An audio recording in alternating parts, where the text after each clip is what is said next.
Hello guys, welcome back to my channel. Guys, ಇವತ್ತಂತೂ ತುಂಬಾನೇ tired ಆಗಿದೆ. ನಿಮಗೆ ನನ್ನ ಮುಖ ನೋಡುವಾಗ್ಲೇ ಗೊತ್ತಾಗ್ಬೋದು. ಮತ್ತೆ ತಲೆಗೆ ಎಣ್ಣೆ ಎಲ್ಲ ಹಾಕಿದ್ದೇನೆ ಗೈಸ್. ಮಕ್ಕಳು ಹೊರಗಡೆ ಆಟ ಆಡ್ತಾ ಇದ್ದಾರೆ.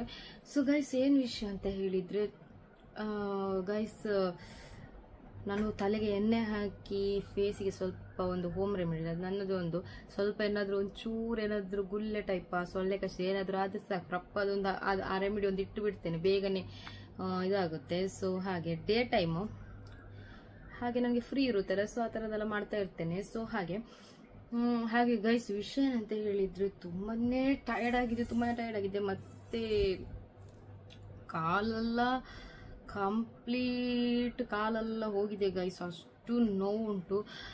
ಮತ್ತೆ ಮಾಷಾಲ್ಲ ತುಂಬಾನೇ ಖುಷಿ ಕೂಡ ಆಗಿದೆ. ಏನು ವಿಷಯ ಅಂತ ಹೇಳಿದ್ರೆ ಗೈಸ್, ನಮ್ದು ಪಡುಬಿದ್ರೆಯಲ್ಲಿ ಬೀಚ್ ಫೆಸ್ಟ್ ಇತ್ತು. ಬೀಚ್ ಫೆಸ್ಟ್, ಫುಡ್ ಫೆಸ್ಟ್ ಮತ್ತೆ ಬೀಚ್ ಅಂತ. ವೇಟ್, ನಾನು ಜಸ್ಟ್ ನೋಡಿ ಬರ್ತೇನೆ. ನಾನು ನಿಜವಾಗ್ಲೂ ಯಾವುದೇ ನಾನು ಫುಡ್ ಫೆಸ್ಟ್ ಅಂತ ಹೋಗಿದ್ದು ಬೀಚ್ ಅಲ್ಲಿ, ಬಟ್ ಅಲ್ಲಿ ಎಂತ ಫಂಕ್ಷನ್ ಅಂತ ನನಗೆ ನಿಜ ಗೊತ್ತಿಲ್ಲ. Just wait. ಓಕೆ, ಏನು ಕಾರ್ನಿವಲ್ ಫೆಸ್ಟ್ ಏನೋ ಗೊತ್ತಿಲ್ಲ ಗೈಸ್. ನನ್ನ ಅದ್ರ ವಿಡಿಯೋದಲ್ಲಿ ತೋರ್ತಾನು ಕೂಡ ಇಲ್ಲ ಏನಂತ ಹೇಳಿ, ನಾನು ಸರಿಯಾಗಿ ಶೂಟ್ ಮಾಡಲಿಲ್ಲ. ಸೊ ಗೈಸ್, ತುಂಬಾನೇ ಖುಷಿ ಆಯ್ತು. ನೀವು ಜಸ್ಟ್ ನನ್ನದು ಅಂದ್ರೆ ಅಲ್ಲಿ ಹೋಗಿದ್ದು ಎಲ್ಲ ಕ್ಲಿಪ್ಸ್ ಸ್ವಲ್ಪ ನಾನು ತೆಗ್ತೇನೆ. ಸೊ ನೀವು ಎಲ್ಲವೂ ಜಸ್ಟ್ ನೋಡ್ಬಿಟ್ಟು ಬನ್ನಿ, ನಾವು ಮತ್ತೆ ಮಾತಾಡುವ. ಓಕೆ, ಮತ್ತೆ ಯಾರೆಲ್ಲ ನನ್ನ ಚಾನಲ್ ಹೊಸ ವ್ಯೂವರ್ಸ್ ಇದ್ದೀರಾ, ಬೇಗ ಸಬ್ಸ್ಕ್ರೈಬ್ ಮಾಡಿ, ಹಾಗೇನೆ ಸಪೋರ್ಟ್ ಮಾಡಿ. ಇಷ್ಟ ಇದ್ದವರು ಲೈಕ್ ಮಾಡಿ. ಓಕೆ, ಮತ್ತೆ ಗೈಸ್, ಇವಾಗ ನೀವು ಬೇಗ ಹೋಗ್ಬಿಟ್ಟು ನೋಡಿ ಬನ್ನಿ. ಅಷ್ಟರ ತನಕ ನಾನು ಸ್ವಲ್ಪ ಕೆಲಸ ಉಂಟು, ಅದು ಮಾಡಿ ಬರ್ತೇನೆ. ಓಕೆ, ಹಾಗೆ ಅಮ್ಮ ಇಲ್ಲಿ ಎಡಂಜಿ ಮತ್ತೆ ಯಾಟೆ ಎಲ್ಲ ಕಟ್ ಮಾಡಿಟ್ಟು ಸಾರು ಮಾಡ್ಲಿಕ್ಕೆ ಉಂಟು. ಬಸ್ಸಲ್ಲೇ ತಂದಿದ್ರಲ್ಲ, ಸೊ ಅದಕ್ಕೆ ಸ್ವಲ್ಪ ಎಡಂಜಿ ತಂದಿದ್ದು, ಮತ್ತೆ ಯಾಟೆದು ಮೆಣಸೆಲ್ಲ ಹಾಕಿಟ್ಟು ಹೋಗುದು. ಹಾಗೆ ಇಲ್ಲಿ ನೋಡಿ ಹೋಗ್ಲಿಕ್ಕೆ ಹೊರಟಿದೆ. ಶಂಜ ಸ್ವಲ್ಪ ಕೂತ್ಕೊಂಡಿದ್ದಾಳೆ. ಶಂಜನ ನಿದ್ದೆ ಬರ್ತಾ ಇತ್ತು, ಆದ್ರೂ ಕೂಡ ಕರ್ಕೊಂಡು ಹೋಗುದು. ಹಾಗೆ ಸಲ್ಮಾನ್ ಅವರು ಕೂಡ ಹೋಗ್ತಾ ಇದ್ದೇವೆ ಗೈಸ್. ನೋಡಿ ಅಂತೆ ಸಲ್ಮಾನ್ ಅವರು. ಹಾಗೆ ನಾವು ಎಂಟ್ರೆನ್ಸ್ಗೆ ಈಗ ಎಂಟ್ರಿ ಕೊಟ್ವಿ, ಅಂದ್ರೆ ಹೋಗುವ ಇದಕ್ಕೆ ಇನ್ನೂ ಕೂಡ ಬರ್ಲಿಲ್ಲ. ಬೀಚ್ ಸ್ವಲ್ಪ ದೂರನೇ ಉಂಟು. ಹಾಗೆ ಗೈಸ್, ಹೋಗ್ತಾ ಇರುದು ಎಲ್ಲ ಚಿಕ್ಕ ಪುಕ್ಕು ಅಂತ ಲೈಟ್ ಎಲ್ಲ ಹಾಕಿದ್ದಾರೆ, ಚಂದ ಮಾಡಿ ನೋಡಿ ಅಂತೆ ಗೈಸ್. ನಾವು ಫೈನಲಿ ಒಳಗೆ ಹೋಗಿದ್ವಿ ಗೈಸ್. ಎಷ್ಟು ಖುಷಿ ಆಯ್ತು ಅಂತ ಹೇಳಿದ್ರೆ, ಎಷ್ಟು ಜನ ಇದ್ದಿದ್ರು, ಇದಕ್ಕೂ ರಶ್ ಇದ್ದಿದ್ರು ಅಂತೆ. ನನ್ಗೆ ಮತ್ತೆ ಸಲ್ಮಾನ್ ಅವರು ಹೇಳಿದ್ರು ಸ್ವಲ್ಪ ಜನ ಕಡಿಮೆ ಆಯ್ತು ಬಾ ಅಂತೇಳಿ, ಅದಕ್ಕೆ ನಾವು ಬೇಗ ಹೋಗಿದ್ದು. ಹಾಗೆ ಗೈಸ್, ನೈಟ್ ಹೊತ್ತಿಗೆ ಬೀಚ್ ನೋಡುವಾಗ ಎಷ್ಟು ಖುಷಿ ಆಗುತ್ತೆ, ಸುಮ್ಮನೆ ಅಲ್ಲಿ ಕುತ್ಕೊಳ್ಳು ಅಂತ ಅನಿಸ್ತದೆ, ಅಷ್ಟು ಖುಷಿ ಆಗುತ್ತೆ.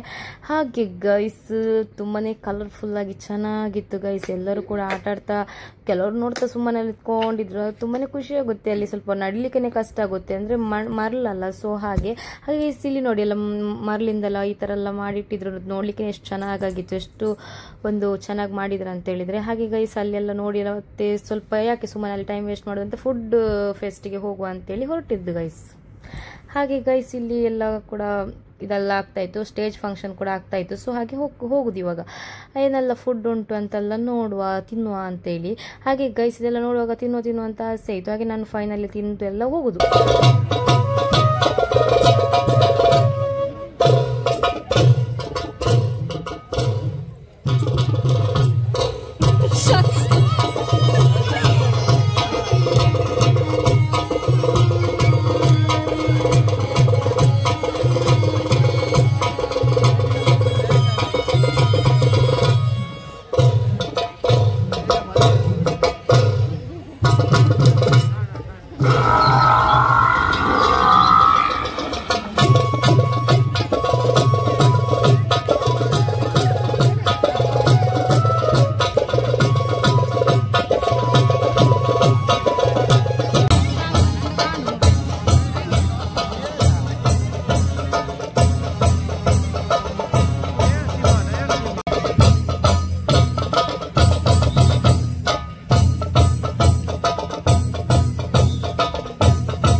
ಗೈಸ್ ನನಗೆ ಶಾನ್ಸನನ್ನು ಇದರಲ್ಲಿ ಕೂತ್ಕೊಳ್ಳಿ ತುಂಬಾನೇ ಖುಷಿ ಆಯ್ತು. ಯಾಕಂತೇಳಿ ನನಗೆ ಅಂತ ತುಂಬಾ ಭಯ ಇತ್ತು. ಅಂದ್ರೆ ಇದು ಅವರು ಇದು ಮಾಡ್ತಾರಲ್ಲ, ಅಂದ್ರೆ ಟರ್ನ್ ಮಾಡುವಾಗ ಎಲ್ಲ ಶಾನ್ಸ ಮತ್ತೆ ಎಲ್ಲಾದ್ರೂ ಬೀಳ್ತಾರೆ, ನಂಗೆ ತುಂಬಾನೇ ಭಯ ಆಗ್ತಿತ್ತು. ಸೊ ಹಾಗಾಗಿ ನಾನು ಬೇಡ ಅಂತ ಹೇಳಿದ್ದೆ.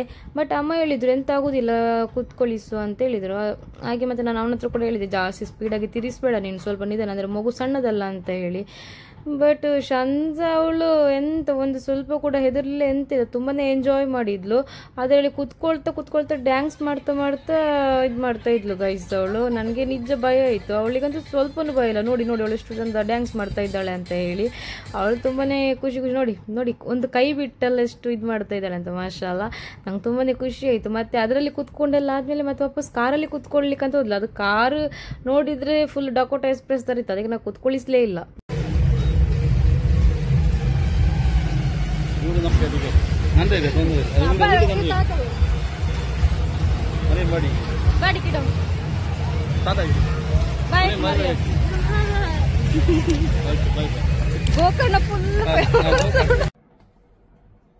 ಹಾಗೆ ಗೈಸ್ ನೀವು ನೋಡಿದ್ರೆ ಅಂತ ಎನಿಸ್ತೇನೆ, ತುಂಬಾನೇ ಖುಷಿಯಾಗಿದೆ, ತುಂಬಾನೇ ಖುಷಿ ಆಯ್ತು. ಆಕ್ಚುಲಿ ಏನಂತ ಹೇಳಿದ್ರೆ ನಾನು ಎನಿಸ್ಲಿಲ್ಲ ಇತ್ತು, ಅಂದ್ರೆ ಲಾಸ್ಟ್ ಡೇ ಅಲ್ಲ, ನನಗೆ ಗೊತ್ತಿಲ್ಲ ಇತ್ತು. ಅಂದ್ರೆ ನಾನು ಸಲ್ಮಾನ್ ಅವ್ರು ನನಗೆ ಹೇಳ್ತಾ ಇದ್ರು, ಬಟ್ ನನಗೆ ಅಷ್ಟು ನಾ ತಲೆಗೆ ತಗೊಳ್ತಾ ಇಲ್ಲ ಇತ್ತು. ಸುಮ್ಮನೆ ನನಗೀಗ ಯಾರೇ ಏನೇ ಹೇಳಿದ್ರು ಕೂಡ ನಾನು ತಲೆಗೆ ತಗೊಳ್ಳೋದಿಲ್ಲ. ಅಂದ್ರೆ ಅಲ್ಲಿ ಆ ಫಂಕ್ಷನ್ ಉಂಟಂತೆ, ಮತ್ತೆ ಅಲ್ಲಿ ಎಕ್ಸಿಬಿಷನ್ ಉಂಟು, ಹಾಗೆ ಏನೂ ಹೇಳಿದ್ರು ನಾ ತಲೆಗೆ ತಗೊಳ್ಳೋದಿಲ್ಲ. ಹೌದಾ ಅಷ್ಟೇ. ಅಂದ್ರೆ ನನಗೆ ಹೋಗ್ಬೇಕು ಅಂತ ಹೇಳಿ ನನ್ನ ತಲೆಯಲ್ಲಿ ಬರುದಿಲ್ಲ. ಮತ್ತೆ ನನ್ಗಷ್ಟು ಇಂಟ್ರೆಸ್ಟ್ ಕೂಡ ಇಲ್ಲ ಆ ತರದೆಲ್ಲ, ಹೋಗ್ಬೇಕು ಆಟ ಆಡ್ಬೇಕು ಆ ತರ ಏನು. ಹೋಗ್ಲಿಕ್ಕೆ ಮನ್ಸಾದ್ರೆ ಹೋಗ್ತೀನಿ ಅಷ್ಟೇ, ಇಲ್ಲ ಅಂತ ಹೇಳಿದ್ರಿಲ್ಲ. ಮತ್ತೆ ಹೋಗ್ಲೇಬೇಕು ಅಂತ ಹೇಳಿ ಆಸೆ ಆ ತರದ್ ಯಾವ್ದು ಕೂಡ ನನ್ನ ಹತ್ರ ಇಲ್ಲ. ಹೋಗು ಅಂತ ಹೇಳಿದ್ರೆ ಹೋಗುದು, ಇಲ್ಲ ಅಂತ ಹೇಳಿದ್ರಿಲ್ಲ. ನನ್ಗೇನೆ ಹೋಗ್ಬೇಕಂತ ಮನ್ಸಾದ್ರೆ ಎತ್ಕೊಂಡು ಹೋಗುದು ಅಷ್ಟೇ ನಾವು.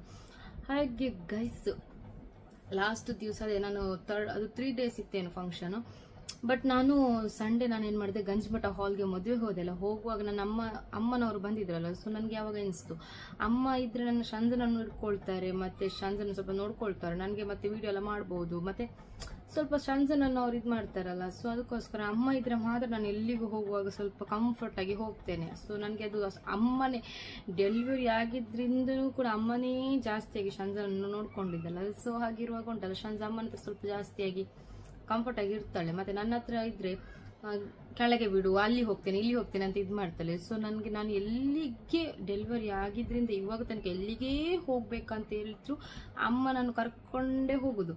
ಮತ್ತೆ ಯಾವಾಗ್ಲೂ ಅಲ್ಲ, ಕೆಲವೊಂದು ಸತಿ ಅಂದ್ರೆ ಆ ತರ ಪ್ಲೇಸ್ಗೆ ಹೋಗ್ಬೇಕು ಶಂಜ ಕೇಳೋದಿಲ್ಲ ಅಂತ ಇದ್ರೆ ಅಮ್ಮನ ಕರ್ಕೊಂಡು ಹೋಗೋದಿಲ್ಲ ಅಂತ ಹೇಳಿದ್ರೆ ನಾವೇ ನಾರ್ಮಲ್ ಆಗಿ ನಾವು 3 ಜನ ಹೋಗ್ತೇವೆ ಬರ್ತೇವೆ. ಸೊ ಹಾಗೆ ಗೈಸ್ ವಿಷಯ ಏನಂತ ಹೇಳಿದ್ರೆ ತುಂಬಾನೇ ಖುಷಿ ಆಯ್ತು. ಹೋಗ್ತಾ ನನಗೆ ಮೊದ್ಲೇ ಮದ್ವೆಗೆ ಹೋಗಿ ಬಂದು ಟೈರ್ಡ್ ಆಗಿತ್ತು ತುಂಬಾನೇ. ಬಟ್ ಆದ್ರೂ ಮನೆಗೆ ಬಂದು ಸ್ವಲ್ಪ ತುಂಬಾ ಹೊತ್ತು ರೆಸ್ಟ್ ಎಲ್ಲ ಮಾಡಿ ಮೀನೆಲ್ಲ ತಂದಿದ್ದೆಲ್ಲ, ಸೊ ಕುಕ್ಕೆಲ್ಲ ಮಾಡಿ ಅಮ್ಮ ಇದ್ದಿದ್ರು, ಹಾಗೆ ಈಸಿ ಆಯ್ತು. ಕುಕ್ಕೆಲ್ಲ ಮಾಡಿ ಇಟ್ಟು ನಾವು ಹೋಗಿದ್ದು. ತುಂಬಾನೇ ರಶ್ ಇತ್ತು. ನಮ್ಗೆ ಸಲ್ಮಾನ್ ಅವರು ಅಲ್ಲಿ ಸ್ವಲ್ಪ ಬಾಡಿಗೆ ಮಾಡ್ತಾ ಇದ್ರಲ್ಲ ಈವ್ನಿಂಗ್ ಟೈಮ್, ಅಂದ್ರೆ ಅವ್ರು ಮಾರ್ನಿಂಗ್ ಡ್ಯೂಟಿಗೆಲ್ಲ ಹೋಗ್ಲಿಲ್ಲ. ಸೊ ಹಾಗಾಗಿ ಈವ್ನಿಂಗ್ ಟೈಮ್ ಹೋಗಿದ್ರು ಬಾಡಿಗೆ. ಹಾಗೆ ಸಲ್ಮಾನ್ ಅವರು ಹೇಳಿದ್ರು ನನಗೆ, ನೀನು 7:15ಕ್ಕೆ ನಾನು ಕಾಲ್ ಮಾಡ್ತೇನೆ, ಆವಾಗ ರೆಡಿಯಾಗಿ ಇರು, 7 ಗಂಟೆಗೆ ರೆಡಿ ಆಗ್ಲಿಕ್ಕೆ ಸ್ಟಾರ್ಟ್ ಮಾಡು, 7:15ಗೆ ಹೋಗ್ಲಿಕ್ಕೆ ಕರೆಕ್ಟ್ ಆಗುತ್ತೆ ಅಂತ ಹೇಳಿದ್ರು. ನಾನು ಹೇಳಿದೆ ಅಷ್ಟು ಲೇಟ್ ಯಾಕೆ, ಅಲ್ಲಿ ಎಲ್ಲ ಹೋದ್ಮೇಲೆ ಹೋಗುದನ್ನ. ಅದಕ್ಕೆ ಸಲ್ಮಾನ್ ಹೇಳಿದ್ರು ಅಷ್ಟು ಲೇಟ್ ಅಲ್ಲ, ಆವಾಗ ಬಂದ್ರೇನೆ ಸ್ವಲ್ಪ ಜನ ಕಡಿಮೆ ಇರುತ್ತೆ, ಇಲ್ಲ ಅಂತ ಹೇಳಿದ್ರೆ ಫುಲ್ ರಶ್ ಇರುತ್ತೆ ಅಂತ ಹೇಳಿದ್ರು. ಓಕೆ ಅಂತ ಹೇಳಿದೆ. ನನಗೆ ಮತ್ತೆ ಜಾಸ್ತಿ ಜನ ಇದ್ರು ಕೂಡ ನನಗೆ ಅಷ್ಟು ಇಷ್ಟನೂ ಅಲ್ಲ. ತುಂಬಾನೇ ರಶ್ ಇದ್ದ ಫಂಕ್ಷನ್ಗೆಲ್ಲ ಹೋಗುದು ನನಗೆ ಇಷ್ಟ ಅಲ್ಲ. ನನಗೆ ಫ್ರೀ ಆಗಿರ್ಬೇಕು ಮೊದ್ಲಿಂದನೂ ಕೂಡ. ಹಾಗೇನೆ ನಾನು ಮೊದ್ಲಿಂದ ಜಾಸ್ತಿ ಫಂಕ್ಷನ್ಗೆಲ್ಲ ಹೋಗೋದೇ ಇಲ್ಲ, ನನಗೆ ಇಷ್ಟನೂ ಇಲ್ಲ ಎಲ್ಲಿ ಫಂಕ್ಷನ್ ಹೋಗುದು ಅಂತ ಹೇಳಿದ್ರೆ. ಬಟ್ ಏನಂತ ಹೇಳಿದ್ರೆ ಅದೇ 7:15ಗೆ ಸ್ವಲ್ಪ ಕಾಲ್ ಮಾಡಿದ್ರು. ಬಟ್ ನಂದು ಇಲ್ಲಿ ಕೆಲಸ ಆಗಿ ಶಂಜನ್ಗೆ ಡ್ರೆಸ್ ಹಾಕಿ ಎಲ್ಲ ನನ್ಗೆ ರೆಡಿ ಆಗುವಾಗ ಸಲ್ಮಾನ್ ಇಲ್ಲಿ ಬಂದು ನಿಮ್ದು ಇನ್ನೂ ಆಗ್ಲಿಲ್ವಾ ಅಂತ ಹೇಳಿ ಸ್ಟಾರ್ಟ್ ಮಾಡಿದ್ರು. ಮತ್ತೆ ಸಡನ್ಲಿ ಬೇಗ ಹೋಗಿ ನೋಡ್ತೇವೆ ಗಾಯ್ಸ್, ಜಸ್ಟ್ ರಿಕ್ಷಾದಿಂದ ಇಳಿದು ಒಳಗೆ ಕಾಲಿಟ್ಟಿದ್ದಷ್ಟೇ ಬಂದ್ರು, ಎಲ್ಲ ಓಡ್ಕೊಂಡು ನಸೀಮ ಅಂತೇಳಿ ಮತ್ತೆ ಎಷ್ಟು ಜನ ನಸೀಮ ಅಂತೇಳಿ ಕರಿತಾ ಇದ್ರು ಗೈಸ್. ನಿಜ ನಾನು ನಕಫ್ ಹಾಕೊಂಡು ಹೋಗ್ತೇನೆ ಅಂತೇಳಿ ಹೊಟ್ಟಿದ್ದು. ಈ ಸಲ್ಮಾನ್ ಅವರು ಬಂದು ಆಯ್ತಾ ನಿಮ್ದು ರೆಡಿಯಾಗಿ ಇನ್ನು ಆಗ್ಲಿಲ್ಲ ಅಂತ ಕೇಳಿದ್ರು. ರಪ್ಪ ಅಂತ ನಾರ್ಮಲ್ ತಲೆಯಲ್ಲಿ ಇವೇ ಇಲ್ಲ ನನಗೆ, ನಾನು ಬೀಚ್ಗೆ ಫೆಸ್ಟಿಗೆ ಹೋಗ್ತಿದ್ದೇನೆ ಅಂತ ಒಟ್ಟು ಓಡಿದೆ. ಮತ್ತೆ ಎನಿಸ್ತು ನಕಫ್ ಹಾಕೊಂಡು ಹೋಗಿದ್ರು ಕೂಡ ಒಂಥರ ಅಂದ್ರೆ ಸ್ವಲ್ಪ ಜಾಸ್ತಿ ಜನ ಯಾರಿಗೆ ಗೊತ್ತಾಗುದಿಲ್ಲ ಅಂತ ಹೇಳಿ. ಬಟ್ ಆದ್ರೂ ಶಂಜ ಇದ್ರೆ ಗೊತ್ತಾಗೇ ಆಗುತ್ತೆ. ಸೊ ಮತ್ತೆ ತುಂಬ ಖುಷಿ ಆಯಿತು, ತುಂಬ ಜನ ಬಂದುಬಿಟ್ಟು ಫೋಟೋಸ್ ಎಲ್ಲ ತಗೊಂಡು ತುಂಬಾ ಖುಷಿ ಆಯಿತು. Thank you so much. ನನಗೆ ನಿಜ ಹೇಳ್ತೇನೆ, ನನಗೆ ಎಲ್ಲಿ ಯಾರೇ ಸಿಕ್ಕಿದ್ರು ಕೂಡ ನನಗೆ ಇದಾಗೋದಿಲ್ಲ, ಅಂದರೆ ನೀವೇನು ಎನಿಸ್ಬೇಡಿ ಇವಳಿಗೆ ಅನ್ಕಂಫರ್ಟ್ ಫೀಲ್ ಆಗುತ್ತೆ ಏನೋ ಅಂತಲ್ಲ. ಸೊ ಆ ಥರ ಏನೂ ಆಗೋದಿಲ್ಲ. ಸೊ ಕೆಲವರು ಹಾಗೆ ಎನಿಸ್ತಾರೆ, ಬಂದು ನಾಚಿಕೆ ಮಾಡ್ತಾರೆ ನನ್ನ ಹತ್ರ ಬಂದು. ಸೊ ಆ ಥರ ಏನೂ ಇಲ್ಲ. ಓಕೆ, ನಾನು ನಿಮ್ಮ ಥರನೇ, ನನಗೆ ಆ ಥರ ಅನ್ಕಂಫರ್ಟ್ ಫೀಲ್ ಆ ಥರ ಏನೂ ಆಗೋದಿಲ್ಲ. ಸೊ ನಾನು ಖುಷಿಯಿಂದನೇ ನಿಮ್ಮ ಹತ್ರ ನಾನು ಮಾತಾಡಿಸ್ತೇನೆ, ಫೋಟೋಸ್ ತೆಗಿತಾರೆ ಕೇಳ್ತಾರೆ. ಓಕೆ, ಅದರಿಂದ ಏನಾಗ್ಲಿಕ್ಕೆ ಉಂಟು, ಆಲ್ರೆಡಿ ನಾನು ಎಷ್ಟು ವೀಡಿಯೋಸ್ ಮಾಡ್ತಾ ಇರ್ತೇನೆ, ನಿಮ್ಮ ಜೊತೆ ಒಂದು ಫೋಟೋಸ್ ತೆಗೆದೊಳ್ಳೆ ಏನಾಗ್ಲಿಕ್ಕೆ ಉಂಟು. ಸೊ ಆ ಥರ ಏನಿಲ್ಲ. ಮತ್ತು ಕೆಲವರು ಪಾಪ ಮೊಬೈಲ್ದು ಕ್ಯಾಮ್ ಅಷ್ಟು ಕ್ಲಿಯರ್ ಇಲ್ಲ, ಮತ್ತು ಕೆಲವರು ಮೊಬೈಲ್ ಚೆನ್ನಾಗಿ ಬರೋದಿಲ್ಲ ಅಂತೇಳಿ ತುಂಬ ಜನ ಒಂದು ನನಗೆ ನಿಜ ಹೇಳ್ತೇನೆ ಬೇಜಾರಾಗುತ್ತೆ. ಸೊ ನೀವು ಉಂಟಲ್ಲ ಆ ಥರ ಯಾವುದೇ ಥಿಂಕ್ ಮಾಡಬೇಡಿ. ನಿಮಗೆ ನನ್ನ ಜೊತೆ ಫೋಟೋಸ್ ತೆಗಿಬೇಕಂತ ಇಷ್ಟ ಇದ್ದರೆ ಡೈರೆಕ್ಟಾಗಿ ನನ್ನ ಮೊಬೈಲಿಂದನೂ ಕೂಡ ನೀವು ತಗೊಂಡು ನಿಮಗೆ ಬೇಕಾದರೆ ಇನ್ಸ್ಟಾದಲ್ಲಿ ನೀವು ಮೆಸೇಜ್ ಮಾಡಿ ನಾನು ಕಳಿಸ್ತೇನೆ. ನೀವು ಆ ಥರ ಯಾವುದೇ ಬೇಜಾರು ಮಾಡ್ಕೊಳ್ಳಿಕ್ಕೆ ಹೋಗ್ಬಿಡಿ. ನನ್ನ ಮೊಬೈಲಲ್ಲಿ ಕ್ಯಾಮ್ ಚೆನ್ನಾಗಿಲ್ಲ, ಚೆನ್ನಾಗಿ ಫೋಟೋ ಬರೋದಿಲ್ಲ, ನನಗೆ ನಿಮ್ಮ ಜೊತೆ ತೆಗಿಲಿಕ್ಕೆ ಫೋಟೋಸ್ ತೆಗಿಬೇಕ ಎನ್ನುವ ಒಂದು ಆಸೆ ಉಂಟು ಅಂತ ಹೇಳಿ ನೀವು ಬೇಜಾರು ಮಾಡ್ಕೊಳ್ಬೇಡಿ. ಓಕೆ, ನಾನು ಇನ್ನು ಹೇಳುದಿಲ್ಲ ಒಂಥರ ದೊಡ್ಡ ಜನರ ಥರ ಅಂತ ಹೇಳುದಲ್ಲ, ಬಟ್ ನಿಮ್ಗೆ ಇಷ್ಟ ಇದ್ರೆ ನನ್ನ ಮೊಬೈಲಲ್ಲಿ ತಗೊಂಡು ನೀವು ಮತ್ತೆ ನಿಮ್ಮದು ಇನ್ಸ್ಟಾಗ್ರಾಮ್ಗೆ ನೀವು ನನಗೆ DM ಮಾಡಿ ಇನ್ಸ್ಟಾಗ್ರಾಮಲ್ಲಿ. ಸೊ ನಾನು ನಿಮಗೆ ನಿಮ್ಮ ಫೋಟೋಸ್ ಸೆಂಡ್ ಮಾಡ್ತೇನೆ. ಓಕೆ, ಅದು ತುಂಬ ಜನ ನನ್ನ ಹತ್ರ ನಾನು ಫೋಟೋಸ್ ತೆಗೆಯುವಾಗಲೇ ಚೆನ್ನಾಗಿ ಬಂದಿಲ್ಲ ಅಂತೆಲ್ಲ ಹೇಳೋದು ನಾನು ಕೇಳಿತ್ತು. ಓಕೆ, ಸೊ ಅದಕ್ಕೋಸ್ಕರ ಆ ಥರ ನೀವು ಫೀಲ್ ಮಾಡ್ಕೊಳ್ಬೇಡಿ. ಓಕೆ, ಇನ್ಶಾಲ್ಲ.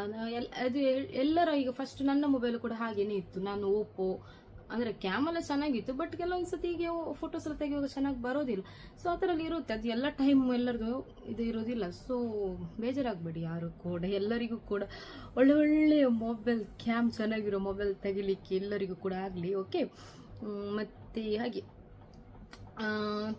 ತುಂಬ ಜನ ನನ್ನನ್ನು ಅಲ್ಲಲ್ಲೇ ಕರಿತಾ ಮಾತಾಡ್ತಿದ್ರು. ತುಂಬ ಜನ ಗಾಯ್ಸು, ವಾವ್, ಖುಷಿ ಆಗುತ್ತೆ ನಿಜ. ಈ ಕಾಮೆಂಟ್ ಬಾಕ್ಸಲ್ಲಿ ಬಂದ್ಬಿಟ್ಟು ಕೆಲವರು ನಂಜಲ್ಲಿ ಎಂತ ಮಾಡೋದು, ಊಟ ಮಾಡಿದ್ದು ಅವ್ರ ದೇಹಕ್ಕನೇ ಹಿಡಿಯುವುದಿಲ್ಲ ಅಂತ ಹೇಳಿದ್ರೆ ಮತ್ತೆ ಅವರಿಗೆ ನನ್ನ ವಿಡಿಯೋಸ್ ನೋಡಿದ್ರೆ ಅವ್ರು ಸುಮ್ಮನೆ ಇರ್ಬೋದಾ? ಸೊ ಹಾಗಿರುವಾಗ ಅವ್ರಿಗೆ ಉರಿತದೆ, ತರ್ಸ್ಕೊಳ್ಲಿಕ್ಕಾಗೋದಿಲ್ಲ. ಸೊ ಏನಾದರೂ ಬರೀತಾರೆ, ಅದು ಬಿಟ್ಟು ಮತ್ತೆಂತ ಮಾಡ್ಲಿಕ್ಕಾಗುತ್ತೆ ಅವ್ರ ಕೈಯಿಂದ, ಏನೂ ಅಸಾಧ್ಯ. ಸೊ ಹಾಗಿರುವಾಗ ಮತ್ತೆ ಕಮೆಂಟ್ ಹಾಕಿನೇ ತೀರ್ಸ್ಕೊಳ್ಬೇಕಲ್ಲ. ಸೊ ಹಾಗೆ. ಆದರೆ ನನಗೆ ಏನು ಗೊತ್ತಾ, ನನ್ನ ಔಟ್ಸೈಡ್ ನಾನು ಹೋದ್ರೆ ಸಾಕು, ನನ್ನನ್ನು ಎಷ್ಟು ಜನ ಪ್ರೀತಿಸ್ತಾರೆ, ಎಷ್ಟು ಜನ ಬಂದ್ಬಿಟ್ಟು ಮಾತಾಡ್ಸ್ತಾರೆ, ಎಷ್ಟು ಜನ ನನಗೆ ಖುಷಿಯಿಂದ ನನ್ನನ್ನು ಹಗ್ ಮಾಡ್ತಾರೆ. ವಾವ್, ನನಗೆ ರಿಯಲಿ ತುಂಬಾ ಖುಷಿ ಆಗುತ್ತೆ. Thank you so much. ನಾವು ಒಂದೇ ಪ್ರೇ ಮಾಡೋದು, ಲಾಸ್ಟ್ ತನಕನು ನನ್ನ ಒಂದು ಆಯಸ್ಸಿರುವ ತನಕ ನನಗೆ ಅದೇ ಥರ ನನಗೆ ಪ್ರೀತಿ ಕೊಟ್ಟು ನನಗೆ ಸಪೋರ್ಟ್ ಮಾಡಿದರೆ ಸಾಕು ಅಂತ ಹೇಳಿ, ಯಾವುದೇ ಒಂದು ರೀತಿಯಂತ ಕೆಟ್ಟ ದಿನ ಬರದೇ ಇರಲಿ ಅಂತೇಳಿ ನಾನು ಪ್ರೇ ಮಾಡೋದು.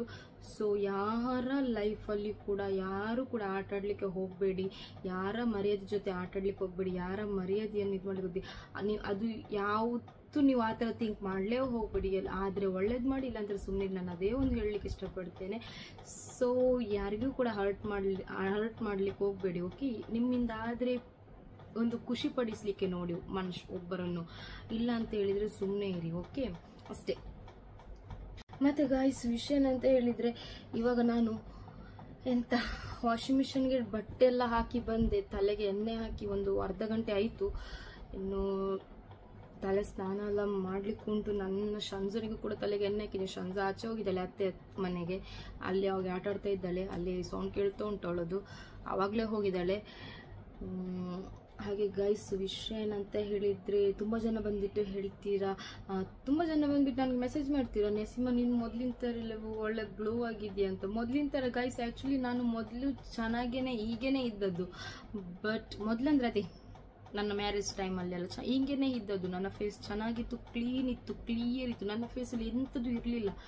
ಆಫ್ಟರ್ ಮ್ಯಾರೇಜ್ ನಾನು ಮ್ಯಾರೇಜ್ಗೆಲ್ಲ ಫೇಸ್ ವ್ಯಾಕ್ಸ್ ಎಲ್ಲ ಮಾಡಿ ನನ್ನ ಫೇಸಲ್ಲಿ ಪಿಂಪಲ್ಸ್ ಎಲ್ಲ ಆಗಿತ್ತು, ಅದರ ಮೇಲೆ ಕ್ಲಿಯರ್ ಆಗಿತ್ತು. ಓಕೆ, ಮತ್ತೆ ನನಗೆ ಆಗಿದ್ದು ನಾನು ಹೇಳಿದ್ನಲ್ಲ ಪ್ರೆಗ್ನೆನ್ಸಿಯಲ್ಲಿ, ಅದು ಕೂಡ ನಂದು ಕ್ಲಿಯರ್ ಆಗಿತ್ತು ಗೈಸ್. ಅದು ಕೂಡ ಎಷ್ಟು ಬೇಗ ನನ್ನ ಕಲೆ ಎಲ್ಲ ಹೋಗಿತ್ತು. ಬಟ್ ಲಾಸ್ಟ್ ಟೈಮ್ ಒಂದು ಆಗಿದ್ದು 2 ಮಂತಲ್ಲಿ ನಾನು ತುಂಬಾ ಟೆನ್ಷನ್ ಆಗಿದ್ದೆ. ಅದು ಕೂಡ ಕ್ರೀಮ್ ಹಾಕ್ತಾನೆ ಇದ್ದೆ, ಅದು ಮತ್ತೆ ವ್ಯಾಕ್ಸ್ ಮಾಡಿದೆ. ವ್ಯಾಕ್ಸ್ನ ನಾನೇ ಬ್ಲೇಡಲ್ಲಿ ಮಾಡಿದ್ದು. ಬಟ್ ರಿಯಲಿ ಅದು ಒಟ್ರಶ್ ಆಗಿತ್ತು. ಫೇಸಲ್ಲಿ ಒಂದು ಚೂರು ಇದಿರಲಿಲ್ಲ, ಕಲೆ ಎಲ್ಲ ಹೋಗ್ತಾನೆ, ಅದು ತುಂಬ ಟೆನ್ಷನ್ ಆಗಿದೆ. ಸೊ ಅದು ನಾನು ಮತ್ತೆ ಅದೇ ಹೇಳಿದ್ನಲ್ಲ, ನಾನು ಹೋಮಲ್ಲಿ ರೆಮಿಡಿನೂ ಟ್ರೈ ಮಾಡಿದ್ದೇನೆ, ಆಯಿಂಟ್ಮೆಂಟು ಹಚ್ಚಿದ್ದೇನೆ, ಮತ್ತು ನನ್ನ ಒಂದು ಫೇಸ್ ಕ್ರೀಮ್ MJRದು ಕ್ರೀಮ್ ಕೂಡ ಹಚ್ಚಿ ನನ್ನ ಫೇಸ್ ಕ್ಲಿಯರ್ ಆಗಿದ್ದು. ಓಕೆ, ಮತ್ತೆ ನಾನು ಬೇರೆ ಯಾವುದು ಕೂಡ ನಾನು ಪ್ರಾಡಕ್ಟ್ ಕ್ರೀಮ್ ವೈಟ್ನಿಂಗ್ ಕ್ರೀಮ್ ಯಾವುದು ಕೂಡ ನಾನು ಯೂಸ್ ಮಾಡ್ತಾ ಇಲ್ಲ. ಇವಾಗ ನಾನು ಯೂಸ್ ಮಾಡ್ತಾ ಇರೋದು ಪಿಂಪಲ್ಸ್ ಅಲ್ಲ, ಈಗ ವೀಕ್ಲಿ 2 times 3 times ಅಲ್ಲ ನಾನು ಯೂಸ್ ಮಾಡೋದು MJRದು ಕ್ರೀಮ್. ನಾ ಡೈಲಿ ಯೂಸ್ ಮಾಡಲ್ಲ. ಓಕೆ, ನಾನು ಡೈಲಿ ಯಾಕೆ ಯೂಸ್ ಮಾಡಲ್ಲ ಅಂತ ಹೇಳಿದ್ರೆ ನನ್ನ ಸ್ಕಿನ್ ಸೆನ್ಸಿಟಿವ್. ಸೊ ಹಾಗಿರುವಾಗ ನಾನು ಡೈಲಿ ಯೂಸ್ ಮಾಡಿ ಸ್ಕಿನ್ ಹಾಳು ಮಾಡ್ಕೊಳ್ಳೋದಿಲ್ಲ. ಅದಕ್ಕೋಸ್ಕರ ಸೆನ್ಸಿಟಿವ್ ಸ್ಕಿನ್ ಇದ್ರೆ ಮಾತ್ರ ಹೇಳೋದು ಡೈಲಿ ಯೂಸ್ ಅಂದ್ರೆ ಫಸ್ಟಿಗೆ ರಿಸಲ್ಟ್ ಸಿಗೋ ತನಕ ಡೈಲಿ ಯೂಸ್ ಮಾಡಿ. ಅದರ ಮೇಲೆ ರಿಸಲ್ಟ್ ಸಿಕ್ಕಿದೆ ನಿಮ್ಮ ಫೇಸಿಗೆ ಅಂತ ನಿಮ್ಗೆ ಗೊತ್ತಾದ್ಮೇಲೆ ವೀಕ್ಲಿ 2 times ಯೂಸ್ ಮಾಡಿದ್ರೆ ಸಾಕಾಗುತ್ತೆ. ಓಕೆ, ಸೊ ನಾನು ಆ ತರನೇ ಯೂಸ್ ಮಾಡ್ತಿರೋದು ಸೆನ್ಸಿಟಿವ್ ಸ್ಕಿನ್ಗೆ. ಮತ್ತೆ ಬೇರೆ ಸ್ಕಿನ್ ಎಲ್ಲ ಇದ್ರೆ ಸೆನ್ಸಿಟಿವ್ ಮತ್ತೆ ಆಯಿಲಿ ಸ್ಕಿನ್ ಇದ್ದವರಿಗೆ ಮಾತ್ರ. ಮತ್ತೆ ಈ ಡ್ರೈ ಸ್ಕಿನ್ ಆ ತರ ಎಲ್ಲ ಇದ್ರೆ ಸ್ಕಿನ್ ಎಲ್ಲ ಸ್ವಲ್ಪ ಹಾರ್ಡ್ ಎಲ್ಲ ಇರುತ್ತಲ್ಲ, ಸೊ ಆ ತರ ಇದ್ರೆ ನಿಮ್ಗೆ ಡೈಲಿ ಯೂಸ್ ಮಾಡಬಹುದು. ಬಟ್ ಗೈಸ್ ನಿಜ ಹೇಳ್ತೇನೆ, ಸೆನ್ಸಿಟಿವ್ ಸ್ಕಿನ್ ಇದ್ರೆ ಅದು ಯೂಸ್ ಮಾಡಬಾರ್ದು ಅಂತ ಅದರಲ್ಲಿ ಇದೆ ಅಲರ್ಜಿ ಆಗುತ್ತೆ ಆ ತರ ಅಂತ ಹೇಳಿ. ಅಂದ್ರೆ ಸೆನ್ಸಿಟಿವ್ ಸ್ಕಿನ್ ಇದ್ರೆ ನಿಮ್ಗೆ ಯೂಸ್ ಮಾಡಬಾರ್ದು ಅಂತ ಅಲ್ಲ, ಸೆನ್ಸಿಟಿವ್ ಸ್ಕಿನ್ ಇದ್ರೆ ಫಸ್ಟಿಗೆ ಟೆಸ್ಟ್ ಮಾಡಿ. ಅದ್ರ ಕೆಲವೊಂದು ಸ್ಕಿನ್ಗೆ ಆಗೋದಿಲ್ಲ, ಸೊ ಈ ತರ ವೈಟ್ನಿಂಗ್ ಕ್ರೀಮ್ ಎಲ್ಲ ಆಗೋದಿಲ್ಲ. ಸೊ ಅದಕ್ಕೋಸ್ಕರ ಅದರಲ್ಲೇನೆ ಬರೆದಿರುತ್ತೆ. ಸೊ ನೀವು ಚೆಕ್ ಮಾಡಿ, ಜಸ್ಟ್ ಪ್ಯಾಚ್ ಟೆಸ್ಟ್ ಒಂಚೂರು ಫೇಸಿಗೆ ಅಥವಾ ಇಲ್ಲಿ ಎಲ್ಲಾದ್ರೂ ಹಚ್ಚಿ ನೋಡಿ. ನಿಮ್ಗೆ ಏನಾದ್ರು ರಿಯಾಕ್ಷನ್ ಆಗ್ಲಿಲ್ಲ 1-2 hours ಬಿಟ್ಟಾದ್ಮೇಲೆ ಏನು ರಿಯಾಕ್ಷನ್ ಆಗಿಲ್ಲ ಅಂತ ಹೇಳಿ ಫೇಸಿಗೆ ತಿನ್ ಲೇಯರ್ ಅಲ್ಲಿ ಫೇಸಿಗೆ ಹಚ್ಚಿದ್ರೆ ಸಾಕು. ಹಚ್ಬಿಟ್ಟು ನೀವು ಮಾರ್ನಿಂಗ್ ಬೇಗನೆ ವಾಶ್ ಮಾಡಿದ್ರೆ ಆಯ್ತು ಅಷ್ಟೇ. ಮತ್ತೆ day time sunscreen compulsory use ಮಾಡಲೇಬೇಕು. ಸನ್ಸ್ಕ್ರೀನ್ ಯೂಸ್ ಮಾಡಿದ್ರೆ ಮಾತ್ರ ನಮ್ಮ ಸ್ಕಿನ್ ಚೆನ್ನಾಗಿರುತ್ತೆ. ಬಟ್ ಗೈಸ್ ನಾನು ನಿಜ ಹೇಳ್ತೇನೆ, ನನಗೆ ಆವಾಗ ನನಗೆ ನೆನಪಾದ್ರೆ ನಾನು ಸನ್ಸ್ಕ್ರೀನ್ ಯೂಸ್ ಮಾಡ್ತೇನೆ. ಬಟ್ ನಾನು ಡೈಲಿ ಯೂಸ್ ಮಾಡ್ತೇನೆ ಅಂತ ಹೇಳೋದಿಲ್ಲ, ಬಟ್ ನಾನು ಯೂಸ್ ಮಾಡ್ತೇನೆ. ಯಾಕಂತ ಹೇಳಿದ್ರೆ ನಾನು ಔಟ್ಸೈಡ್ ಹೋಗೋದಿಲ್ಲ, ನಾನು ಇರೋದೇ ಒಳಗಡೆ. ಕಿಚನ್ ಅಲ್ಲಿ ಏನಾದ್ರು ಹೆವಿ ವರ್ಕ್ ಕುಕ್ಕೆಲ್ಲ ಮಾಡ್ಲಿಕ್ಕಿದ್ರೆ ಮಾತ್ರ ನಾನು ಸನ್ಸ್ಕ್ರೀನ್ ಹಾಕೊಂಡೋಗಿ ನಿಲ್ತೇನೆ. ಮತ್ತೆ ನನಗೆ ಆ ಮಧ್ಯಾಹ್ನ ಹೊತ್ತಿಗೆಲ್ಲ ಜಾಸ್ತಿ ಏನು ಕುಕ್ ಮಾಡ್ಲಿಕ್ಕೆಲ್ಲ ಇರುವುದಿಲ್ಲ ಆ ಥರದ್ದೆಲ್ಲ. ಬಟ್ ಕೆಲವೊಂದ್ಸತಿ ನಾನು ಹಚ್ತೇನೆ, ಕೆಲವೊಂದ್ಸತಿ ನಾನು ಅಲ್ಲಿ ನಮ್ದು ಮನೆ ಹಿಂದೆ ಅದು ಕಿಚನ್ ಸೈಡ್ ಅಲ್ಲಿ ಮರ ಎಲ್ಲ ಇರೋದ್ರಿಂದ ಬಿಸಿಲು ಇರುವುದಿಲ್ಲ, ಕೂಲ್ ಆಗಿ ಇರುತ್ತೆ ಕ್ಲೈಮೇಟ್. ಸೊ ಹಾಗಿರುವಾಗ ನಾನು ಸನ್ಸ್ಕ್ರೀನ್ ಜಾಸ್ತಿ ಡೈಲಿ ಯೂಸ್ ಮಾಡ್ತೇನೆ ಅಂತ ಹೇಳೋದಿಲ್ಲ. ಬಸ್ ಕೆಲವೊಂದ್ಸಲ ನನ್ಗೇನೆ ಅನಿಸ್ಬೇಕು ಇಷ್ಟು ಒಂಥರ ಬಿಸಿ ಆಗ್ತಾ ಉಂಟು ವೆದರ್ ಅಂತ ಹೇಳಿದ್ರೆ ನಾನು ಹಚ್ತೇನೆ. ಸೊ ಸ್ಕ್ರೀನ್ ಯೂಸ್ ಮಾಡೋದ್ರಿಂದ ನಮ್ಮ ಸ್ಕಿನ್ ಚೆನ್ನಾಗಾಗುತ್ತೆ, ನಮ್ಮ ಸ್ಕಿನ್ ಅಲ್ಲಿರೋ ಪಿಗ್ಮೆಂಟೇಷನ್ ಮತ್ತೆ ಡಲ್ನೆಸ್ ಎಲ್ಲವೂ ಕೂಡ ಹೋಗುತ್ತೆ. ಓಕೆ, ಮತ್ತೆ ಸ್ಕಿನ್ ಟೈಟ್ ಆಗುತ್ತೆ, ಚೆನ್ನಾಗಾಗುತ್ತೆ. ಓಕೆ, ಮತ್ತೆ ಬರೀ ಸನ್ಸ್ಕ್ರೀನ್ ಹಚ್ಚಿ ಕ್ರೀಮ್ ಹಚ್ಚಿದ್ರೆ ಸಾಕಾಗುದಿಲ್ಲ. ಮನೆಯಲ್ಲಿ ಸ್ವಲ್ಪ ನಾನು ಹೋಮ್ ರೆಮಿಡಿ ಕೆಲವೊಂದು ಟ್ರೈ ಮಾಡ್ತೇನೆ, ಅದೆಲ್ಲ ಸ್ವಲ್ಪ ಯೂಸ್ ಮಾಡಿ, ಆವಾಗ ಚೆನ್ನಾಗಾಗುತ್ತೆ ಸ್ಕಿನ್. ಮತ್ತೆ ನಿಮಗೆ ಈ ಸೆನ್ಸಿಟಿವ್ ಸ್ಕಿನ್ ಇದೆ, ನನಗೆ ಕ್ರೀಮ್ ಹಚ್ಚಬೇಕು, ನನ್ನ ಫೇಸ್ ಚೆನ್ನಾಗಾಗಬೇಕು ಅಂತ ಇದ್ರೆ ನನಗೆ DM ಮಾಡಿ, ನಾನು ಹೇಳ್ತೇನೆ, ನಾನು ಯೂಸ್ ಮಾಡಿದ್ದು ಹೇಳ್ತೇನೆ. ಸೊ ನಿಮಗೆ ಕೂಡ ಹೀಗೇನೆ ಚೆನ್ನಾಗಾಗುತ್ತೆ ಸ್ಕಿನ್. ಓಕೆ, ಮತ್ತೆ ಎಂತಂತ ಹೇಳಿದ್ರೆ ಏನು ಹೇಳಲಿಕ್ಕೆ ಬಂದೆ ಗೈಸ್,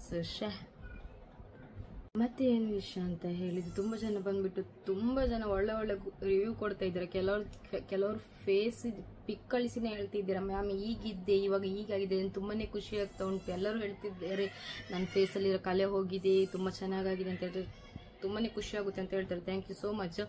ಹಾಗೇನೆ ನಿಜ ಒಳ್ಳೆ ರಿಸಲ್ಟ್ ಉಂಟು ಈ ಕ್ರೀಮು, ಸುಮ್ಮನೆ ನಾನು ಹೇಳ್ತಿರೋದಲ್ಲ. ಮತ್ತೆ ಕೆಲವರು ಏನು ಗೊತ್ತಾ, ಫೇಸ್ ಕಂಪ್ಲೀಟ್ ಪಿಂಪಲ್ಸ್ ಬಿಡಿ, ಕಲೆ ಅಂತೂ ಡಾರ್ಕ್ ಆಗಿ ಇಲ್ಲಿ ಮತ್ತೆ ಇಲ್ಲಿ ತುಂಬಾ ಇರುತ್ತೆ. 4 days ಯೂಸ್ ಮಾಡಿ ಬಂದ್ಬಿಟ್ಟು ಏನು ರಿಸಲ್ಟ್ ಇಲ್ಲ ಅಂತ ಹೇಳ್ತೆ. ಏನು ಆಸಿಡ್ ಹಾಕೋದ ಫೇಸಿಗೆ? ಅಲ್ಲಲ್ವಾ, ಅದು ಕ್ರೀಮ್ ವರ್ಕ್ ಆಗ್ಲಿಕ್ಕೆ ಉಂಟಲ್ಲ 15 days ಹೇಳೋದು ಮಿನಿಮಮ್ ಟೈಮ್. ಬಟ್ ನಿಮ್ಮ ಫೇಸಲ್ಲಿರುವ ಕಲೆ ಪಿಂಪಲ್ಸ್ ಹೋಗ್ಬೇಕಂತ ಹೇಳಿದ್ರೆ 1 month ಅಂತೂ ಜಾಸ್ತಿನೇ ಬೇಕಾಗುತ್ತೆ. ಯಾಕಂತ ಹೇಳಿದ್ರೆ ನಮ್ಮ ಸ್ಕಿನ್ನಲ್ಲಿ ನಮ್ಮ ಫೇಸ್ ಇದು ಲೇಯರ್ ಉಂಟಲ್ಲ ತುಂಬಾನೇ ಸೆನ್ಸಿಟಿವ್ ಆಗಿರುತ್ತೆ. ಸೊ ಅದು ನಾವು ಯಾವ್ದೆಲ್ಲ ಯೂಸ್ ಮಾಡಿ ನಮ್ಮ ಸ್ಕಿನ್ ಲೇಯರ್ ಖರಾಬ್ ಮಾಡಿರ್ತೇವೆ. ಬಟ್ ಒಂದು ಸಡನ್ಲಿ ಬಂದ್ಬಿಟ್ಟು ಯಾವ್ದಾದ್ರು ಒಂದು ಕ್ರೀಮ್ ಯೂಸ್ ಮಾಡಿದ ತಕ್ಷಣ ಆವಾಗಲೇ ರಿಸಲ್ಟ್ ಸಿಗುದಿಲ್ಲ, ಟೈಮ್ ತಗೊಳುತ್ತೆ. ಸೊ ಅದಕ್ಕೋಸ್ಕರ ಹೇಳೋದು, ಜಾಸ್ತಿ ಕ್ರೀಮ್ ಎಲ್ಲ ಯೂಸ್ ಮಾಡಿಬಿಟ್ಟು ಸ್ಕಿನ್ ಹಾಳು ಮಾಡ್ಕೊಳ್ಬೇಡಿ. ಯಾವ್ದಾವ್ದೆಲ್ಲ ಲೋ ಕ್ವಾಲಿಟಿದು, ಯಾವ್ದಾವ್ದೆಲ್ಲ ಏನು ಆ ಟ್ಯೂಬ್ ಎಲ್ಲ ಬರುತ್ತಲ್ಲ ಆ ಥರದೆಲ್ಲ ಕ್ರೀಮ್, ವೈಟ್ನಿಂಗ್ ಕ್ರೀಮ್ ಅದೆಲ್ಲ ಯೂಸ್ ಮಾಡಿಬಿಟ್ಟು ನಿಮ್ಮ ಸ್ಕಿನ್ ಲೇಯರ್ ಹಾಳು ಮಾಡ್ಕೊಳ್ಬೇಡಿ. ಸ್ಕಿನ್ ಲೇಯರ್ ಹೋಗ್ತಾ ಮತ್ತೆ ನಿಮಗೆ ಫೇಸ್ಗೆ ಯಾವುದೇ ಕ್ರೀಮ್ ಹಚ್ಚಿದ್ರು ರಿಸಲ್ಟ್ ಸಿಗೋದಿಲ್ಲ. ಮತ್ತೆ ನಿಮ್ಮ ಫೇಸ್ ಎಲ್ಲ ನರಗಳೆಲ್ಲ ತೋರ್ಲಿಕ್ಕೆ ಸ್ಟಾರ್ಟ್ ಆಗುತ್ತೆ, ಮತ್ತೆ ನಿಮ್ದು ಸ್ಕಿನ್ ಬೇಗನೆ ಡ್ಯಾಮೇಜ್ ಆಗುತ್ತೆ. ಸೊ ಅದಕ್ಕೋಸ್ಕರ ಯಾವುದೇ ಕ್ರೀಮ್ ಏನೋ ಯೂಸ್ ಮಾಡ್ತಿದ್ರೆ ಎಲ್ಲೋ ಕಂಪ್ಲೀಟ್ ಆಗಿ ಸ್ಟಾಪ್ ಮಾಡಿ ಹೋಮ್ ರೆಮಿಡಿ ಸ್ಟಾರ್ಟ್ ಮಾಡಿ. ಹೋಮ್ ರೆಮಿಡಿ ಹಚ್ಚಿ ನಿಮ್ಮ ಸ್ಕಿನ್ ಅನ್ನ ಚೆನ್ನಾಗಿ ಮಾಡ್ಕೊಂಡು ಅದ್ರ ಮೇಲೆ ಎಷ್ಟೇ ನಿಮ್ ಸ್ಕಿನ್ ಬ್ಲ್ಯಾಕ್ ಆಗಲಿ ಆದ್ರೂ ನೀವು ಸರಿ, ಬಟ್ ಹೋಮ್ ರೆಮಿಡಿ ಟ್ರೈ ಮಾಡಿ, ಯಾವ್ದಾದ್ರು ಒಳ್ಳೇದು. ನಾನು ಹೇಳಿದೆ ನಿಮ್ಗೆ ತುಂಬಾ ಜನರಿಗೆ ಹೇಳಿದೆ, ತುಂಬಾ ಜನ ಟ್ರೈ ಮಾಡಿದ್ರು. Thank you so much.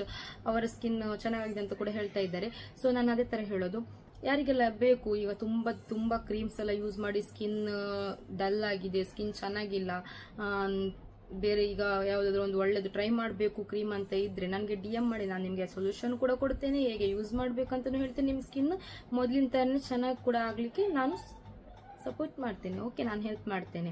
Okay, ಮತ್ತೆ ಅದೇ ನಾನು ಹೇಳೋದು, ಸುಮ್ಮನೆ ಯಾವುದೆಲ್ಲ ಹಚ್ಬಿಟ್ಟು ನಿಮ್ಮ ಸ್ಕಿನ್ನ ನೀವು ಹಾಳು ಮಾಡ್ಕೊಳ್ಬೇಡಿ. ಮತ್ತೆ ನನ್ನ ಒಂದು ಇದು ನನ್ನ ಜೊತೆ ಕ್ರೀಮ್ ತಗೊಂಡವ್ರಿಗೆ ಅವರದೊಂದು ಫೇಸ್ಗೆ ಏನೇ ಪ್ರಾಬ್ಲಮ್ಸ್ ಆದ್ರೂ ಕೂಡ ನಾನು ಅದಕ್ಕೆ ಸೊಲ್ಯೂಷನ್ ಕೊಡ್ತೇನೆ. ನಾನು ಆ ಫೇಸ್ ಅವರಿಗೆ ಏನಾಗಿದೆ ಅದಕ್ಕಿಂತ ಜಾಸ್ತಿನೇ ಒಳ್ಳೇದಾಗ್ಲಿಕ್ಕೆ ನಾನು ಸೊಲ್ಯೂಷನ್ ಕೊಡ್ತೇನೆ. ಸೊ ನನ್ನ ಒಂದು ಅನುಭವದ ಪ್ರಕಾರ ನಾನು ಹೇಳುದು, ನನ್ನ ಸ್ಕಿನ್ಗೆ ಏನೆಲ್ಲ ಆಗಿದೆ, ಸೊ ನಾನೆಲ್ಲವೂ ಕೂಡ ನಾನು ಸ್ಕಿನ್ ಡಾಕ್ಟರ್ ಹತ್ರ ಹೋಗ್ಲಿಲ್ಲ, ಏನೂ ಇಲ್ಲ, ನನ್ನ ಒಂದು ಓನ್ ಆಗಿ ನಾನೇ ಟ್ರೈ ಮಾಡಿ ನನ್ನ ಸ್ಕಿನ್ ಚೆನ್ನಾಗಿ ಮಾಡ್ಕೊಂಡಿದ್ದು. ಸೊ ಹಾಗೆ ಅದಕ್ಕೋಸ್ಕರ ನಾನು ಹೇಳ್ತಿರೋದು ಅಷ್ಟೇ. ಮತ್ತೆ ಇದರಲ್ಲಿ ಸ್ಕಿನ್ ವಿಷಯ ಇವಾಗ ಬೇಕಿತ್ತ, ನಾನು ಸುಮ್ಮನೆ ಏನೋ ಮಾತಾಡ್ತಾ ಈಗ ಮಾತಾಡಿದ್ದು.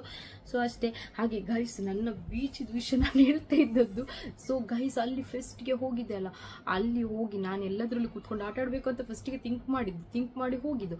ಬಟ್ ನಾನು ಹೋಗಿದ್ದು ಅಮ್ಮ ಮತ್ತೆ ತಮ್ಮ ಮತ್ತೆ ನನ್ನ ಒಂದು ಶಂಜನ ಜೊತೆ ಹೋಗಿದ್ದು. ಸೊ ನನ್ನ ಶಂಜನ ಜೊತೆ ಹೋಗಿ ನಾನು ಎಲ್ಲಿ ಎಂತದ್ರಲ್ಲಿ ಕೂತ್ಕೊಳ್ಳುದು. ಸೊ ನನ್ನ ಅಮ್ಮ ಅಂತೂ ಬರೋದಿಲ್ಲ, ತಮ್ಮ ಅದಕ್ಕೂ ಮುಂಚೆ ಬರೋದಿಲ್ಲ. ಪಾಪ ಅವನಂತೂ ಇವಾಗಂತೂ ಕಂಪ್ಲೀಟ್ ಆಗಿ ಅವನು ಇದಾಗಿ ಹೋಗಿದ್ದಾನೆ, ತುಂಬಾ ವೀಕ್ ಆಗಿ ಕಪ್ಪಾಗಿ. ಅವನು ಮೊದಲಿನ ತರ ಇಲ್ವೇ ಇಲ್ಲ. ಅವನು ಟ್ಯಾಬ್ಲೆಟ್ಸ್ ಎಲ್ಲ ಕಂಪ್ಲೀಟ್ ಸ್ಟಾಪ್ ಮಾಡಿ ಇವಾಗಂತೂ ಏನೋ ತನ್ನಷ್ಟಿಗೆ ತಾನು ಮಾತಾಡ್ಲಿಕ್ಕೆ ಅದೆಲ್ಲ ಸ್ಟಾರ್ಟ್ ಮಾಡಿದ್ದೇನೆ ಗೈಸ್. ತುಂಬಾನೇ ಟೆನ್ಷನ್ ಆಗುತ್ತೆ ನಮ್ಗೆ. ನನ್ನ ಅಮ್ಮನಿಗಂತೂ ಸ್ಪೆಷಲಿ, ಈಗ ನನಗೆ ಬಿಡಿ, ನಾನು ಅವನ ಅಕ್ಕ ಅಂತ ಹೇಳ್ಬೋದು, ಬಟ್ ನಾನು ಸ್ವಲ್ಪ ಲಾಂಗ್ ಡಿಸ್ಟೆನ್ಸ್ ಅಲ್ಲಿ ಇರೋದು. ಸೊ ಅಷ್ಟು ನಮ್ಗೆ ಇದಾಗುದಿಲ್ಲ, ಬಟ್ ನೋವು ಉಂಟೆ ನಮ್ಮ ಮನಸ್ಸಲ್ಲಿ. ಬಟ್ ನನ್ನ ಅಮ್ಮ ಅವನ ಹತ್ರ ಇದ್ದಿದ್ದು ನನ್ನ ಎಷ್ಟು ನೋವು ಪಡ್ತಾ ಇದ್ರೆ ನನ್ನ ಅಮ್ಮನಿಗೆ ಗೊತ್ತು, ಅಲ್ಲಾಹನಿಗೆ ಗೊತ್ತು. ಅಲ್ಲಾಹನು ಆದಷ್ಟು ಬೇಗ ನನ್ನ ತಮ್ಮನನ್ನು ಸರಿಪಡಿಸಿ, ಅವನು ಏನು ಬೇಡ, ಜಸ್ಟ್ ಅವನೊಂದು ನಾರ್ಮಲ್ ಆಗಿ ಇದ್ರೆ ಸಾಕು. ಅವ್ನು ದುಡಿದಿದ್ರು ಕೂಡ ನಮ್ಗೆ ಬೇಜಾರಿಲ್ಲ. ಅವನಾಗಿ ಅವನ ಒಂದು ಮೈಕೈ ಕ್ಲೀನ್ ಇಟ್ಕೊಂಡು ಅವನಷ್ಟಿಗೆ ಅವನು ಒಳ್ಳೆ ರೀತಿಯಲ್ಲಿ ತಿಂತ ಸುಮ್ಮನೆ ಇದ್ರೆ ಸಾಕು ಅಂತೇಳಿ ನಮ್ಗೆ ಅಷ್ಟೇ ಒಂದು ಆಸೆ. ಬಟ್ ನಿಜ ತುಂಬಾನೇ ಬೇಜಾರಾಗುತ್ತೆ ನನ್ನ ತಮ್ಮನ ವಿಷಯದಲ್ಲಿ, ನನಗೆ ತುಂಬಾನೇ ಹರ್ಟ್ ಆಗುತ್ತೆ. ಇವಾಗ ಒಬ್ನೊಬ್ನೇ ಮಾತಾಡ್ತಾನೆ, ಆಚೀಚೆ ಮಾಡಿ ಎಂತಂತಾನೆ ಗೊತ್ತಾಗ್ತದೆ, ತಲೆನೇ ಹಾಳಾಗಿದೆ ಗೈಸ್. ನಿಜ, ಪ್ಲೀಸ್ ನನ್ನ ತಮ್ಮನಿಗೋಸ್ಕರ ಎಲ್ಲರೂ ಪ್ರೇ ಮಾಡಿ, ಅವನ ಒಂದು ಬ್ರೈನ್ ಶಕ್ತಿ ಇಂಪ್ರೂವ್ ಆಗ್ಲಿ ಅಂತ ಹೇಳಿ. ನಿಜ ತುಂಬಾನೇ ಬೇಜಾರಾಗುತ್ತೆ. ಎಷ್ಟಾದ್ರೂ ಎತ್ತ ಕರಳಿಗೆ ಎಷ್ಟು ಬೇಜಾರಾಗ್ಬೋದು ನೀವು ಎನಿಸಿ. ಯಾರಿಗೂ ಕೂಡ ಅಲ್ಲಾಹನು ಎಲ್ಲರಿಗೂ ಕೂಡ ಒಳ್ಳೆಯ ಒಂದು ಮಕ್ಕಳನ್ನು ಕೊಟ್ಟರೆ ಸಾಕು, ಯಾವುದೇ ಒಂದು ಪ್ರಾಬ್ಲಮ್ ಇಲ್ಲದೆ ಎಲ್ಲರ ಮಕ್ಕಳು ಕೂಡ ಒಳ್ಳೆಯ ಒಂದು ಬೆಳವಣಿಗೆ ಇದ್ದು ಡೆಲಿವರಿ ಆದ್ರೆ ಸಾಕು ಅಂತ ಹೇಳಲಿಕ್ಕೆ ನಾನು ಇದು ಮಾಡ್ತೇನೆ. ಯಾಕಂತ ಹೇಳಿದ್ರೆ ಎತ್ತವರ ನೋವು ಯಾರಿಗೆ ಗಾಯಿಸೆ ನಮ್ಗೆ ನೋಡುವಾಗ್ಲೇನೆ ನಮ್ಗೆ ತಡ್ಸ್ಕೊಳ್ಲಿಕ್ಕೆ ಆಗೋದಿಲ್ಲ. ಕೆಲವೊಂದು ಎಷ್ಟು ಮಕ್ಕಳು ಯಾವ ತರ ಇದ್ದಾರೆ ಅಲ್ಲಾಹನ ಒಂದು ಇದರಿಂದ ಆ ಮೊನ್ನೆ ಆ ಪೇರೆಂಟ್ಸ್ಗೆ ಒಂದು ಏನು ಒಳ್ಳೆ ಒಂದು ಸ್ಟ್ರಾಂಗ್ ಮನಸ್ಸು ಕೊಟ್ಟು ಆ ಮಕ್ಕಳಿಗೆ ಒಳ್ಳೆಯ ಒಂದು ಇದು ಕೊಟ್ಟರೆ ಸಾಕು ಅಂತ ಹೇಳಿಕ್ಕೆ ನಾನು ಇಷ್ಟಪಡ್ತೇನೆ. ನಿಜ ತುಂಬಾನೇ ಬೇಜಾರಾಗುತ್ತೆ. ಬಟ್ ನನಗೆ ತುಂಬಾನೇ ಆಸೆ ಉಂಟು ನನ್ನ ತಮ್ಮನನ್ನು ಒಂದು ಒಳ್ಳೆ ಇದು ಮಾಡ್ಬೇಕಂತ. ಇನ್ಶಾಲ್ಲ ನಾನೀಗ ಒಂದು ಜನವರಿಯಲ್ಲ ಒಂದು ಆಗ್ಲಿ ಅಂತ ನಾನು ಕಾಯ್ತಾ ಇದ್ದೇನೆ. ಜನವರಿಯಲ್ಲಿ ಸ್ವಲ್ಪ ಒಂದು ಫಂಕ್ಷನ್ ಎಲ್ಲ ಉಂಟು, ಸೊ ಅದೆಲ್ಲ ಆಗಲಿ ಅಂತ ಇದ್ದೇನೆ. ಮತ್ತು ಅವನೊಂದು ಒಳ್ಳೆ ಡಾಕ್ಟ್ರಿಗೆ ಕನ್ಸಲ್ಟ್ ಮಾಡಬೇಕು, ತಲೆದು ಸ್ಕ್ಯಾನಿಂಗ್ ಎಲ್ಲ ತೆಗಿಸ್ಬೇಕಂತ ನನಗೆ ಒಂದು ಆಸೆ ಉಂಟು. ಇನ್ಶಾಲ್ಲ ತುಂಬಾನೇ ಬೇಜಾರಾಗುತ್ತೆ ಗೈಸ್. ಎಷ್ಟಾದರೂ ಅವನಿಗೆ ಇವಾಗ ಮೊನ್ನೆ ನವೆಂಬರ್ 24ಗೆ 18 ಏಜ್ ಇದಾಗಿದ್ದು. ಸೊ ಈ ಟೈಮಲ್ಲಿ ನನ್ನ ತಮ್ಮ ಅವನು ಇಲ್ಲ ಗೈಸ್. ಇದು ಅಂದ್ರೆ ಮುಂಚೆ ಚೆನ್ನಾಗಿದ್ದ, ಬಟ್ ಟ್ಯಾಬ್ಲೆಟ್ಸ್ ತಿಂತಿದ್ದ ಚೆನ್ನಾಗಿದ್ದ, ಬಟ್ ಇವಾಗ ಕಂಪ್ಲೀಟ್ ಆಗಿದೆ. ಮಾತಂದ್ರೆ ತುಂಬಾನೇ ಓವರ್ ಮಾತಾಡ್ಲಿಕ್ಕೆ ಸ್ಟಾರ್ಟ್ ಮಾಡ್ದ. ತನ್ನಷ್ಟಿಗೆ ಏನಾದ್ರು ವಿಷಯದಲ್ಲಿ ಚರ್ಚೆ ಮಾಡಿ ಮಾತಾಡ್ತಾ ಇರೋದು, ಮತ್ತೆ ತಾನು ಒಬ್ಬೊಬ್ಬ ಮಾತಾಡೋದು. ಸೊ ಆ ಥರದ್ದೆಲ್ಲ ಮಾಡ್ತಿದ್ದಾನೆ. ಅದೆಲ್ಲ ನೋಡುವಾಗ ತುಂಬಾನೇ ಬೇಜಾರಾಗುತ್ತೆ. ಇನ್ಶಾಲ್ಲ ಅವನು ಒಂದು ಸರಿಯಾಗಿ ಸಿಗ್ತಾನೆ ಅಂತೇಳಿ ಧೈರ್ಯ ಉಂಟು ಇನ್ಶಾಲ್ಲ. ಬಟ್ ತುಂಬಾ ವೀಕ್ ಆಗಿ ಕಪ್ಪಾಗಿ ಹೋಗಿದ್ದಾನೆ. ಎಷ್ಟು ವೈಟ್ ಆಗಿ ಚೆನ್ನಾಗಿದ್ದ, ದಪ್ಪಾಗಿ ಉದ್ದ ತೋರಲ್ಲಾಗಿ ಕಂಪ್ಲೀಟ್ ಆಗಿದ್ದಾಗಿದ್ದಾನೆ. ಏನಂತಾನೆ ಗೊತ್ತಾಗ್ತಿಲ್ಲ. ತುಂಬಾನೇ ಹರ್ಟ್ ಆಗುತ್ತೆ. ಇನ್ಶಾಲ್ಲ ನನಗೆ ಒಂದು ನಂಬಿಕೆ ಉಂಟು, ಇನ್ಶಾಲ್ಲ ಕರೆಕ್ಟ್ ಆಗ್ಬೋದಂತ ಹೇಳಿ. ಆ ತಾಯಿಗೆ ಒಂದು ಹ್ಯಾಪಿ ಸಿಕ್ಕಿದ್ರೆ ಸಾಕು, ನನ್ನ ಅಮ್ಮನಿಗೆ ಅಷ್ಟೇ, ಮತ್ತೆ ಎಂತ ಬೇಡ. ನನ್ನ ಅಮ್ಮ ಪಾಪ ತುಂಬಾನೇ ಕಷ್ಟ ಪಟ್ಟಿದ್ದಾರೆ, ನನ್ನಿಂದನೂ ಕೂಡ ತಮ್ಮನಿಂದನೂ ಕೂಡ. ನನ್ನ ಅಮ್ಮ ನೆನೆಸುವಾಗ ತುಂಬಾ ಬೇಜಾರಾಗುತ್ತೆ ಗೈಸ್ ಪಾಪ. ಇನ್ಶಾಲ್ಲ ನನ್ನ ಅಮ್ಮ ನನ್ನಿಂದ ಆದಷ್ಟು ನನ್ನ ಅಮ್ಮನನ್ನು ಖುಷಿಪಡಿಸಿ ಇಟ್ಕೊಳ್ಬೇಕಂತ ನನಗೆ ಆಸೆ. ಸೊ ಅದಕ್ಕೋಸ್ಕರನೇ ನಾನು ಜಾಸ್ತಿಯಾಗಿ ಏನಾದರೂ ಒಂದು ಬ್ಲಾಗ್ ಒಟ್ಟರಶಿ ಆದರೂ ಏನಾದರೂ ಒಂದು ಹಾಕ್ತಾ ಇರ್ತೇನೆ. ನನ್ನ ತಾಯಿಗೆ ನಾನು ಇದು ಮಾಡಬೇಕು, ಮತ್ತು ನಮಗೂ ಕೂಡ ನಮ್ಮ ಲೈಫು ಕೂಡ ಸೆಟ್ ಮಾಡ್ಕೊಳ್ಬೇಕು, ಮತ್ತು ನನ್ನ ಆಸೆ ಕೂಡ ಈಡೇರಿಸ್ಕೊಳ್ಬೇಕು ಅಂತೇಳಿ ಅಷ್ಟೇ, ಮತ್ತೆ ಎಂತ ಇಲ್ಲ. ಕೆಲವರು ಅದು ಕೂಡ ಬಂದು ಹೇಳ್ತಾರೆ ತಾಯಿಗೆ ಇದು ಮಾಡಬೇಕು ಅಂತ ಹೇಳಿ ನೀನೇ ಎಲ್ಲ ಮಾಡ್ಕೊಳ್ತಾ ಇದ್ದೀಯ ಅಂತ ಹೇಳಿ. ಸೊ ಗೈಸ್ ಎಂತೆಂತೆಲ್ಲ ಜನ ಇದ್ದಾರೆ ಅಂತ ಹೇಳಿದರೆ ನಿಜ. ಯೂಟ್ಯೂಬಲ್ಲಿ ನಾನು ವಿಡಿಯೋ ಹಾಕ್ತಾ ಇದ್ರೆ ನನಗೆ ಇವಾಗಲೇ ಏನು ಸಾವಿರ ಸ್ಯಾಲ್ರಿ ಬರುತ್ತೆ ಅಂತ ಎನಿಸಿದ್ದಾರೆ. ಸೊ ಆ ಥರ ಯಾವುದು ಕೂಡ ಇಲ್ಲ. ವ್ಯೂಸ್ ಜಾಸ್ತಿ ಇದ್ರೆ ಮಾತ್ರ ಗೈಸ್ ಅರ್ನ್ ಮಾಡ್ಲಿಕ್ಕೆ ಆಗೋದು. ಈ ನಮ್ಮ ಸಣ್ಣ ಸಣ್ಣ ವ್ಯೂಸಿಗೆಲ್ಲ ನಮಗೆ ಅಷ್ಟು ಅಮೌಂಟ್ ಎಲ್ಲ ಸಿಗುವುದಿಲ್ಲ.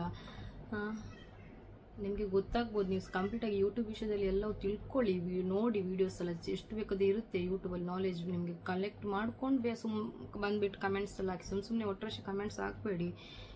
ವಿಡಿಯೋಸ್ ಮಾಡಲಿಕ್ಕೆ ಎಷ್ಟು ಕಷ್ಟ ಇರುತ್ತೆ, ಅದು ಅಪ್ಲೋಡ್ ಮಾಡಲಿಕ್ಕೆ ಕೂಡ ಈ ಕೆಲವೊಂದು ಸಣ್ಣ ಸಣ್ಣ MB-ಇಂದಲ್ಲ ಆಗೋದಿಲ್ಲ. ಎಷ್ಟು ಕಷ್ಟಪಡ್ತೇವೆ ನಾವಿಲ್ಲಿ.